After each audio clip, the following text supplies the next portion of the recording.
So in addition to calling forth changes in gene expression from a fixed subset of cells, these kinds of dynamics can also remodel the cellular composition of our bodies.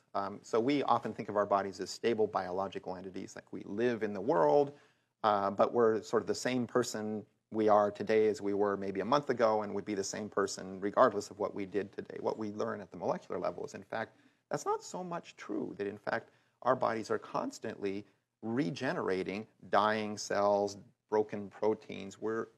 Like our lives are essentially a continuous juggling process wherein we are calling forth the expression of molecules from the genome to regenerate our aging and damaged tissue.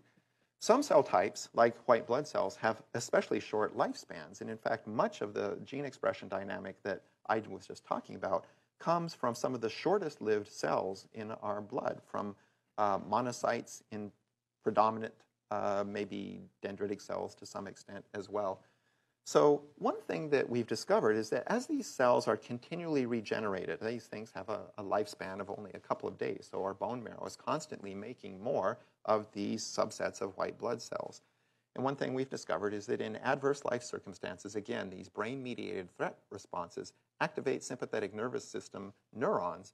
And one place those neurons enter, the one place those fibers regulate, is actually the bone marrow microenvironment, where the hematopoietic stem cells are busy regenerating the pool of white blood cells.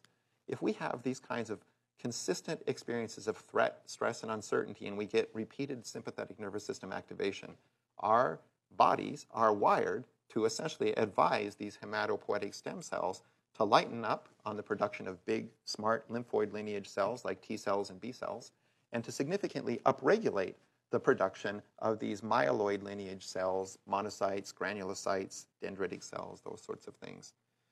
So these cells, born in the bone marrow, circulate into the rest of the body, where they are now essentially our effective first line of response to damaged tissue, to emergent disease, and they have been conditioned relatively recently, like within the past few days, by what's happening in our nervous system. So we're to some extent remodeling the cellular composition of the circulating white blood cell pool.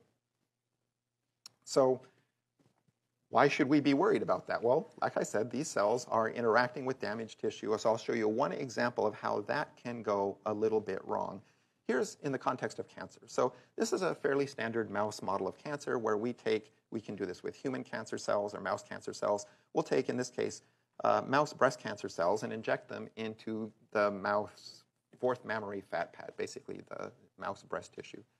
And we'll let them grow for maybe a month or so, and we've tagged them with a firefly gene so that we can track them through the body. We can put the mouse in a dark little box and take pictures of it after we feed it a little bit of juice that makes the firefly gene glow.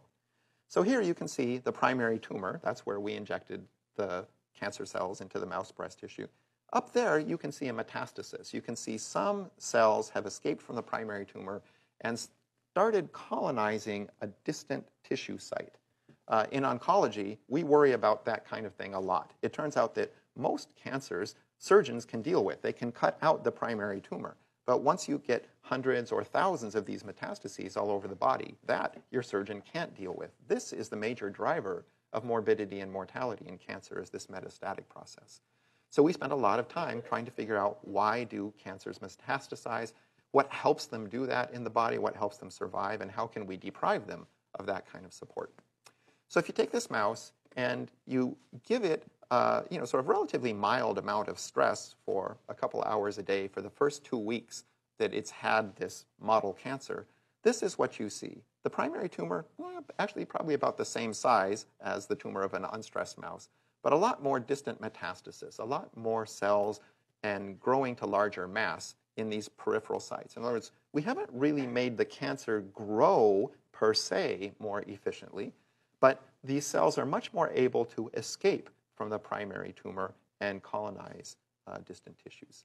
We know that from basic biology of cancer, that process is mediated in large part by the influx of these kinds of monocytes that I was just talking about into the growing tumor microenvironment. When the tumor cell squashes its neighbors, the neighbors get broken, they act like damaged tissue. The monocytes come in, they're try and figure out essentially how to deal with this tissue injury, which they interpret as like a cut or possibly a infection. And so to deal with this, they grow all kinds of blood vessels into the environment. They liquefy the tissue microenvironment. They essentially dissolve extracellular matrix, trying to allow the cells to reconstitute into smooth layers of epithelial tissue. All of that kind of stuff is essentially the recipe for metastasis. You've got the blood vessels that are superhighways to allow the cells to escape. You've got the macrophages freeing the cells from the extracellular matrix, so the cancer cells are now mobile and able to essentially get out into the rest of the body more easily. We know these dynamics are mediated by those monocytes because if we give the mouse a drug that blocks the recruitment of monocytes and their differentiation into macrophages within the tumor microenvironment, you can completely knock out the effects of stress on this excess metastatic burden. Again, no change in the size of the primary tumor. That's growing as a function of its own inexorable genomic damage logic, if you will. But this process of metastasis, which is this big driver of morbidity and mortality in cancer, that is much less efficient.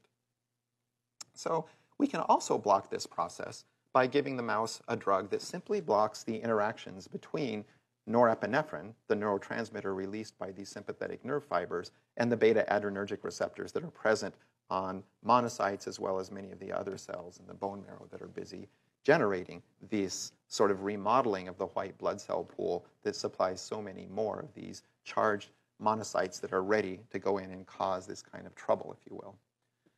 So that's one example of how the sort of, if you will, the programmed oversupply of these cells in circumstances of threat or uncertainty can contribute to disease in the context of solid cancer metastasis. But it turns out there's a wide variety of other processes through which these cells, this whole dynamic, can contribute to actually this constellation of diseases that we've recognized as having social gradients. So for example, these cells also contribute to neurodegenerative diseases and inflammation in the brain when they transit into the central nervous system. That's one thing that we've discovered in the last few years, especially the work of John Sheridan and John Godbout, showing how when animals are challenged for a long period of time, you get this influx of monocytes that would normally be excluded from the brain. They get into the brain. By themselves, they don't cause a lot of damage, but if there's any other insult, even a minor one, these cells tend to over-respond, and you get accelerated damage to the essentially sort of fratricide as these highly inflammatory cells are busy trying to respond to some kind of insult or microbial damage and inadvertently end up harming the well-being of neurons. You get these cells infiltrating into atherosclerotic plaques in the vasculature. Beautiful work done by a group at Harvard showing these kinds of dynamics. Sympathetic nervous system upregulation of these cells greatly contributes to the basic pathogenesis of cardiovascular disease. They also make their way into the lung, where they can precipitate inflammatory reaction diseases like asthma. They contribute to over-inflammatory responses against pathogens, pneumonia, that kind of thing. And they also polarize our immune responses in ways that tend to leave us relatively vulnerable to viral infections and sort of at the advantage of being relatively resilient against bacterial infections. That's the sort of the upside of all this inflammatory biology. Unfortunately, we're already great at handling bacterial infections with antibiotics.